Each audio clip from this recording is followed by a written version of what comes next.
In this entire video, I want to be completely transparent with y'all as much as possible. And I'm going to start off by saying, in the years 2023 and 2024, I was genuinely contemplating if I need to pivot careers, because since high school, I've made it to a point where I have established a really successful business called For the Toe.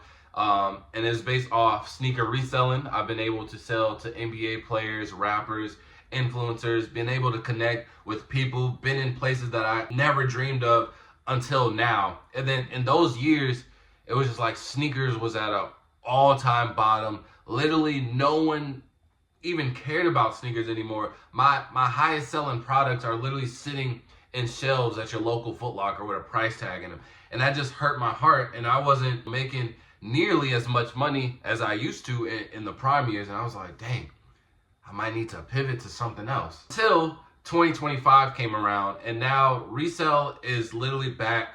Nike and Jordan, they got a new CEO. They're changing the whole game plan. They're bringing Resell back indirectly. They're making all their products limited. They're bringing back important products, all these grails, nostalgic shoes that we also love. And I was like, I told myself, I said, man, after selling to all these people and just the first couple of months, and it's still only February, I feel like I'm getting a second chance. And it's so good because now I have all this knowledge of the good, the bad, the ugly, of everything that I went through over the last 10 years or so when it comes to this sneaker reselling.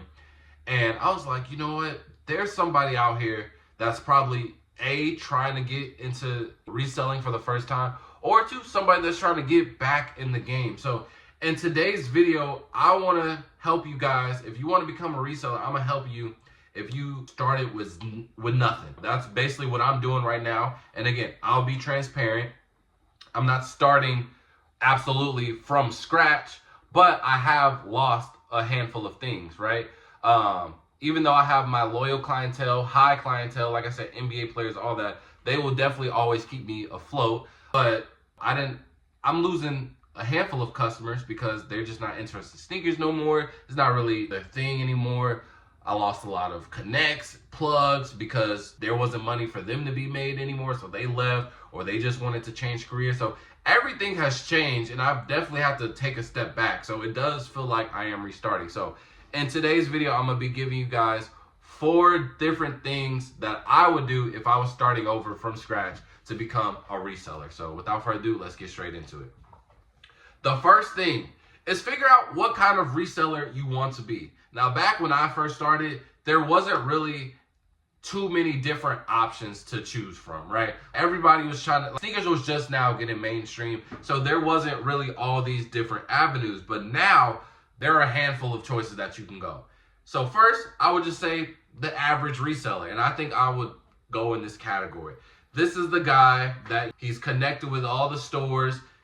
He fills in all the online raffles. He's networking with people. He's getting it local, and he's building a clientele. He's building clients.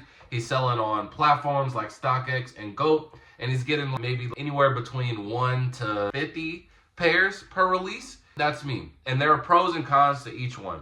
The pros for this one is that, one, you get to build a clientele. I think that's the most important thing. Even if this doesn't become a permanent thing for you, this will definitely teach you how to run a business and manage certain things. So I've definitely learned a lot just from a business aspect of having to deal with customers, having to manage my site, my socials, all of that does come with the business. And once you venture out to new things, you really start to realize that certain things really build you up, and you don't realize that until you see someone else really either struggling with it, or this is just all new information to them. But since you've been dealing with all your customers, you're like, oh wait, I already know what to do, man. I had to deal with so-and-so X amount of times, you know what I mean? So that is the pro of that. And then without giving up too much, I guess a con to that is really, honestly, I don't think it's a con to this one. I think it's overall the balance build. It's a balanced build of everything.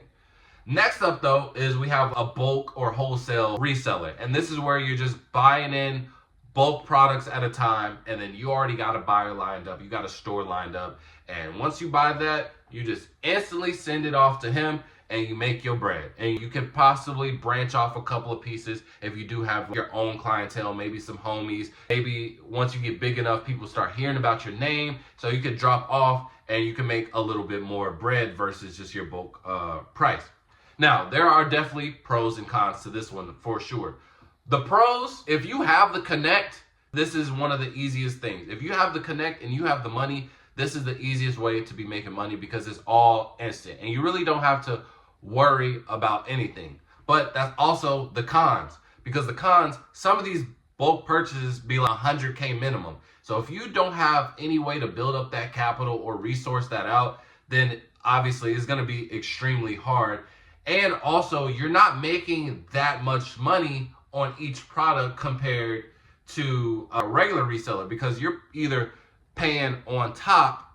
If you're doing bulk, you're paying on top probably to get some of these pieces, but you're selling so many. So maybe you only make $20 a shoe, but you're selling so 100 times 20, boom, you're getting a lot of bread, and it's instant because you got a guy. But also, if you don't have a guy, one, it just doesn't work, and two, if somebody flakes, it'll be really hard to just move around this much product all at once, and it gets really hard, especially if you get a product and it stops trending or it gets a restock and the price just goes low and low. You're stuck with all that product, or you're just selling at a huge loss. So there is a lot of risk to that one. Me personally, just because I didn't have the connects and the ways to move around it, I don't recommend that for me. Like I said, you got to figure out which one works for you. And then the next one is really just like, I would say like the vintage guy. This guy focuses on just used products, really just like a scrapper. You know what I mean? He just goes and finds the best deals for used shoes. And I met a young reseller. He was probably like 5 years younger than me. And that's all he did. He would just buy deals of just used shoes. And the margins are fairly low, but it's like everyone will know you for, oh, you got the deals. And 9 times out of 10, someone hears deals, they're going to end up shopping whether you got the product that they really want or not, just because they know they're getting a deal from you. And so I would say the pros on that is that you're not really spending that much money, because majority of your stuff is going to be used. So even from the average reseller, let's say I'm buying a Jordan, well, that Jordan's like $220, but if the vintage guy, he's buying a used one for $140, that's like, you know, what, 80 or 60, so $80 cheaper. You know what I mean? So it's definitely pros and cons. Now the cons with that, bro, I personally just don't like selling used products, because I feel like the just type of customers and the kind of conversations you gotta have, it overcomplicates a lot of stuff. And I just like to have a pristine image. So that's why personally I sold all new products. Now, again, you can always mix and match. You can sell new and used. But I just know from my clientele and how it worked with me, it was just way easier for me to just sell new only. For me personally, mixing new and used, it's really hard with the type of clientele that I have, because some people would start expecting the used prices for news, and you know, it really complicates a lot of things. So figure out what kind of reseller you want to be. Oh, and the last one too, a content creator reseller. All those guys like Culture Kicks, all these guys that you see doing like the coin flips and things like that, bro, all of these buys that they're doing, the buys and sells, that's not where their money comes from. They make their money from the content. They have a guy, I promise you, I'm telling you facts. They have a guy waiting outside for them at the convention that they're at. They're literally gonna buy all of their products no matter what at the end of the show. And then you have the choice of picking which products you want to keep for yourself, if it's personal, or you want to just sell your own stuff and not at this bulk price that you're selling at. So all their money, majority, comes from the content. So if you think you are a good content creator, you can go that route, and you don't even have to do that much. Like, you can do the buy and sell, or you can just do the buy only and just set up that tripod and make all your money. If you think you are really good with content and that's how you want to do it, you can still be immersed into the sneaker culture and sneaker game, but just prioritize your money through content. And with a lot of young people popping off on TikTok, that's a surefire way to go. So like I said, you just got to pick which one suits you best. Number 2, be comfortable selling a shoe at a loss. And this has a lot of meaning to it, bro. One, don't get too stuck up on your inventory, bro. I know the biggest thing for me was that I kept every shoe, bro, because I I was just trying to please everybody. So I was trying to have a shoe all the time. And there were times where I was just trying to tax because I was like, man, I can't sell this for the loss, bro. But it's like, you gotta really think about it. You spending $200 on that shoe and having it for 6 months. That's also hurting your bread too, because that 200 could have been turned into 400. You know what I'm saying? So just do not be okay with selling it, because if you sell that shoe, let's say you bought it for 200, you sell it for 180. The next shoe come out, it's 160. You buy that shoe for 160. Then you sell it for 300. Boom, you just made your money back versus just sitting on this one shoe for 300. That was one of my biggest things. You got to be comfortable. And also, when you get like bigger clientele, and not even just bigger clientele, because you don't want to get taken advantage of by somebody with a verified check or something like that just because they got some clout, bro. But connections are key, and that's going to lead us into our third thing.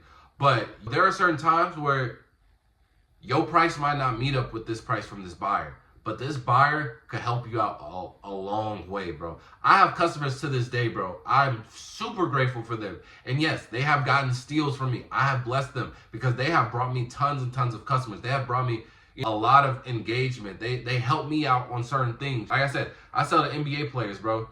I can get some tickets when I want to. I can meet some certain people when I want to. You know what I mean? Just because I'm helping them out. And I might have to take a $50 hit off the shoe, man. It's just about connection. And that's the third tip that we're going to go into is networking, bro. Networking is so important. That was a major thing about me, bro. I talk to everybody. But me, I was more so, and I was so like, small-minded. I was talking to everybody just to establish like a plug. I needed a plug at a store, bro. That's who I was talking to about everybody. Now, I will say in my situation, I did get blessed because I was friends with basketball players and they led me to higher level basketball players. So, for example, my best friend, he's in the G League right now. He's actually a two-way player on the Heat. I went to high school with him. He took me to, and we're in high school, by the way. He took me to a high school game and he was like, yo, this guy, you gonna want to get in with him. This is the man. I didn't know who it was. I just moved to Texas. I didn't know who he was.